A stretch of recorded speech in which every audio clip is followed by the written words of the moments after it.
మరి ఎప్పుడు ఇది సరికాదు సవ్యం కాదని ఇప్పుడు చాలామంది ఆడపిల్లలు మీకైన ఎక్స్పీరియన్స్ మీ పెళ్లిలో 6 నెలలలో ఒక హింస ఒక ఎక్స్‌ప్లాయిటేషన్ ఉంది బయటకు వచ్చేయాలని ఆలోచించిన పరిస్థితుల్లో ఎప్పుడు బయటికి రావాలనే స్ఫురణ ఎలా కలుగుతుంది? బికాజ్ భరిస్తాం సర్దుకుంటాయన్న హోప్ ఉంటుంది. ఆ స్ఫురణ ఏం చెప్పిన మాట వినాలని మీ గైడెన్స్ అడుగుతున్నా. మీరు డైరెక్ట్గా పడ్డ వ్యక్తి కాబట్టి మీకు అర్థమైంది కదా ప్రశ్న. అది మన రాతలో ఉంటుంది, ఏదో అదృశ్యవాణి చెప్తుంది మనకి, భరించావు చాలు ఇంకా ఇది చెయ్యి అని గైడెన్స్ వచ్చేస్తుంది అని. నాకు బ్లైండ్గా వెళ్తాను నేను అంతే. అంతే అంత డీప్గా వెళ్ళి నాలెడ్జబుల్గా చెప్పాలంటే నాకు తెలియదు, కానీ అనిపిస్తుంది, మనకే అనిపిస్తుంది ఇంకా ఆ టైం అయిపోతుందని అనిపించినప్పుడు అది ఆటోమేటిక్గా వస్తుందని నేను అనుకుంటున్నాను. ఎంత ఇవాల్వ్ అయ్యారు మీరు స్పిరిచువల్గా, ఎన్ని కష్టాలు పడినా కూడా ఎంత పరిణితి తెచ్చుకున్నారు మీరు అంటే జీవిత ప్రయాణంలో.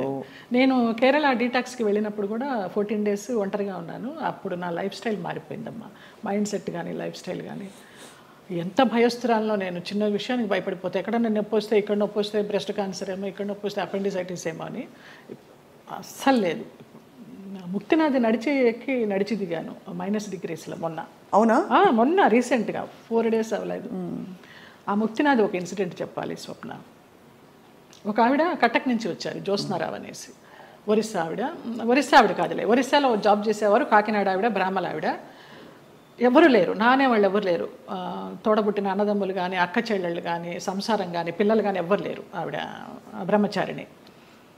ఆవిడ వచ్చి నాకు ఎవరు లేరు 3 రోజులు ప్రయాణం చేశారు మాతోటి. 11th నాడు బయలుదేరాము ఇక్కడి నుంచి, 12th 13th నాడు ముక్తినాథ్ తీసుకెళ్లారు. అలాగే డోలీలో ఎక్కించి వెళ్ళారు. ఆవిడకి ఏదో హై బ్లడ్ బీపీనో షుగర్ ఏదో ఉంది. అన్నం తినాలనిపించక మాత్రలు వేసేసుకుంటున్నారు. తర్వాత ఆ ముక్తినాథ్లో జాంసంలో మేము స్టే చేసినప్పుడు వెన్ను వణికించే చలి, అక్కడ హీటర్స్ ఉండవు, హీటర్స్ పెడితే ఆక్సిజన్ అందదంట, హై ఆల్టిట్యూడ్ అనమాట. అక్కడ ఆ రోజు నరకం అనుభవించాం అందరం, 80 members గ్రూప్ మేము. Sai Krishna tours and travels అని సాయిరామ్ గారు, ప్రసన్న గారు, వైఫ్ అండ్ హస్బెండ్, ఆది దంపతులు. నిజంగా 2009 నుంచి వాళ్ళు ఈ ట్రావెల్ చేస్తున్నారు. ప్రతి ఒక్క గ్రూప్తో ట్రావెల్ చేస్తారు. ఇంకా నేను లైఫ్ జర్నీ అంతా వాళ్ళతోనే యాత్రలు కంటిన్యూ చేయాలని వాళ్ళతో చెప్పి కూడా వచ్చా కన్ఫర్మేషన్.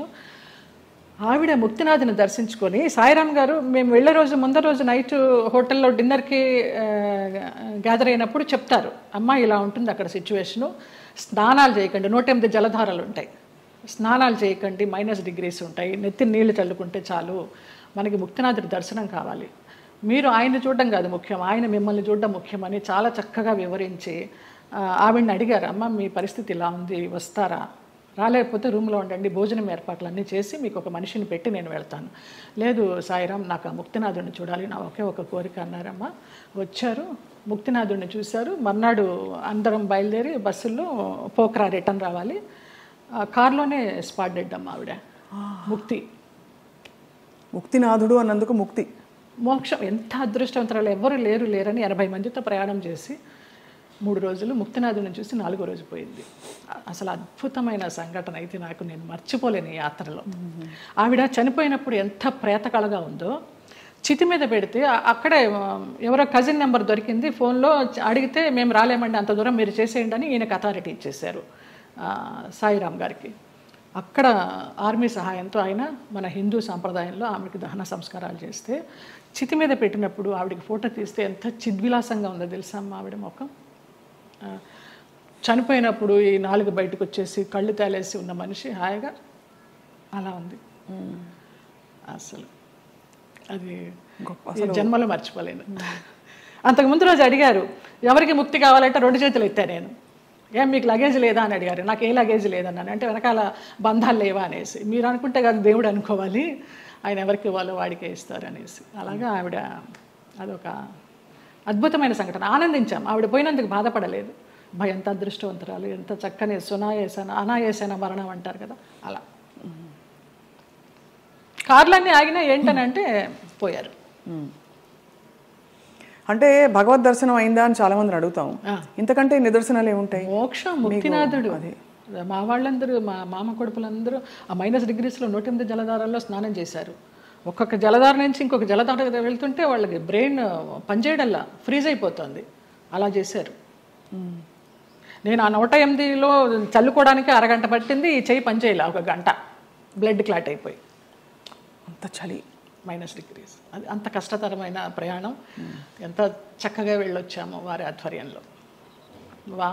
ఈ సందర్భంగా ఆ దంపతులకు పాదాభివందనాలు. ఆ ప్లేసెస్లో నిజంగానే ఒక మహిమ ఉంటుంది కదా జయలలిత గారు. ఎందుకంటే మీరు ఇంత జీవితం చూసి భగవత్ స్పర్శ ఎక్కడ ఎందుగలడు అందులేడని సందేహం వలదు అని అంటారు కదా. అలాగా భగవంతుడు అన్ని చోట్ల ఉన్నాడు, సర్వాంతర్యామి అంటూ కూడా మనం కొన్ని ప్లేసెస్కి ప్రత్యేకంగా వెళ్ళడానికి కారణం ఏంటంటే వాళ్ళు నడయాడిన ప్లేసులు అవి అని చెప్తారు. ఇప్పుడు నైమిసారణ్యం ఎంతమంది మునులు మహానుభావులు తపస్సు చేశారు. అక్కడికి వెళ్ళంగానే మనకు ఆ వైబ్స్, కొన్ని గుళ్ళకి వెళితే మామూలుగా దండం పెట్టుకుని వచ్చేస్తాం. కానీ అదే మనం తిరుమల వెళ్ళినప్పుడు ఆ వెంకటేశ్వర స్వామి చూస్తుంటే మనకు తెలియకుండానే ఆనంద బాష్పాలు కారిపోతాయి. ముక్తినాథుడి దగ్గర కూడా అలాగే కారిపోయినాయి నాకు.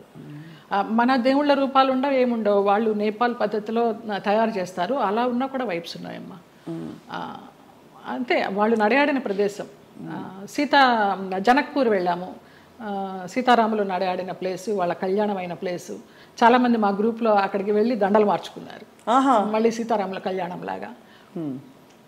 అలాంటి వైబ్స్ ఉన్నాయి. అందుకే వెళ్ళాలి. ఇంట్లో కూర్చున్న భగవంతుడు దర్శనం ఇస్తాడు, అది వేరే విషయం.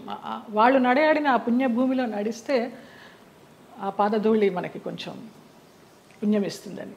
రెండోది మీరు అన్నట్టు ఆ ప్లేస్కి వెళ్ళిపోయాక మనం నేను ఫలానా, నేను స్వప్న, నేను జయలలిత, నేను సో అండ్ సో అన్నీ మర్చిపోయి, నేను జ్యోత్స్న మర్చిపోయి కేవలం ఒక అంకిత భావంతో ఒక డిజాల్వ్డ్ స్టేట్లో వెళ్తాం. అంతే, అది కూడా ఒక సర్వస్వ శరణాగతి అయిపోయి నువ్వు తీసుకొచ్చావు, నువ్వే చూసుకో, శరణాగతి అంతే. అందులో కూడా చాలా అద్భుతాలు మన లోపల జరుగుతాయి. అద్భుతాలు అంటే మన అహంకారం కరగడం అన్నీ కదా, మనకి తెలియకుండానే అది ఆ ఉద్వేగం అది అంతా వచ్చేస్తుందమ్మా. నేను సంజయ్తో అదే అన్నాను. సంజయ్ కదా ఇంటర్వ్యూ ఏర్పాటు చేసింది, సంజయ్ కిషోర్. నాకు గుంటూరులో చిన్నప్పటి నుంచి వాడు నన్ను కొట్టేవాడు. వాడు కొడుతుంటే నేను పరిగెత్తేదాన్ని. వాళ్ళ ఇల్లు పెద్ద ఇల్లు గుంటూరులో, ఎంత పెద్ద ఇల్లు. కొడుతుంటే పరిగెత్తేవాడిని, తర్వాత వాడిని ఎత్తుకునేదాన్ని. వాడు ఈ రోజున ఇంత గొప్పవాడైనాడంటే చాలా సంతోషము. చాలా పద్ధతైన మనిషి. ఎంత పద్ధతైన మనిషి. వాళ్ళ ఇంట్లో వాళ్ళ అమ్మగారు నాకు పెద్దక్కలాగా, పాపాయి పాపాయి అంటే ఆవిడ. నా అభివృద్ధికి ఆవిడ సంతోషిస్తుంది. నా సొంత వాళ్ళు కూడా సంతోషిస్తారా సంతోషించరు, కానీ ఆవిడ అంత సంతోషిస్తుంది, అంత బ్లెస్ చేస్తుంది ఆవిడ. నువ్వు బాగుండాలి, నువ్వు బాగుంటే మేము బాగుంటాం అనేసి. లేదు, మీరు ఎప్పుడు మీరు బాగుంటారు, మీ చుట్టూ ఉండేవాళ్ళు అంటే మీకు భగవద్ రక్షణ ఉందని క్లియర్గా ప్రూవ్ అయిందమ్మా. నాకు చాలా ఈ యాత్ర తర్వాత నాకు భగవదానుగ్రహం మెండుగా ఉందని చాలా నమ్మకం వచ్చింది నిజంగా. ఇంకా అసలు ఏమూలో ఉన్న భయం కాస్త పటాపంచలైపోయింది, ఏం లేదు. మీ జీవితంలో కీలక పాత్ర పోషించిన వ్యక్తులు గుమ్మడి గారు ఒకరు. ఇది గతంలో లోగడ మీడియా వాళ్ళు చాలా సందర్భాల్లో అడిగారు, రకరకాలుగా లింకప్లు రాశారు మీకు వారికి. అసలు అంత లింకప్ చేయాల్సిన అవసరం ఎందుకు వచ్చింది? అంటే మీరు కేవలం వెళ్ళి ఇప్పుడు ఒక మనిషి ఇంకో మనిషి సేవ చేయొచ్చు, చూసుకోవచ్చును, స్త్రీ పురుషులు కావడంతో అలా రాశారు. ఏ స్త్రీ పురుషులు అయినా వయసు భేదం లేదమ్మా. నా తండ్రి వయసు ఆయనకి. మేము సినిమాలన్నీ మానేసుకొని పొద్దునైతే ఆయన ఫోన్ చేసి, నా గొంతు పొద్దున్నే కొంచెం మగవాడి వాయిస్ లాగా ఉంటుంది. పొద్దున్న లేవగానే ఫోన్ చేస్తే బాచి అనేవారు. బాచి అనుకోండి, బాచి లిఫ్ట్ చేశాడు. బాచి కాదండి నేనే జయమ్మ అంటే, జయమ్మ నీ గొంతు ఏంటి అలా ఉంది, మంచు మార్గే గొంతులాగా ఉంది. ఇంకొక ఎవరినో పోల్చేవారు అనమాట. ఏం చేస్తున్నావు ఇవాళ, ఏం తీసుకొస్తున్నావు వంట.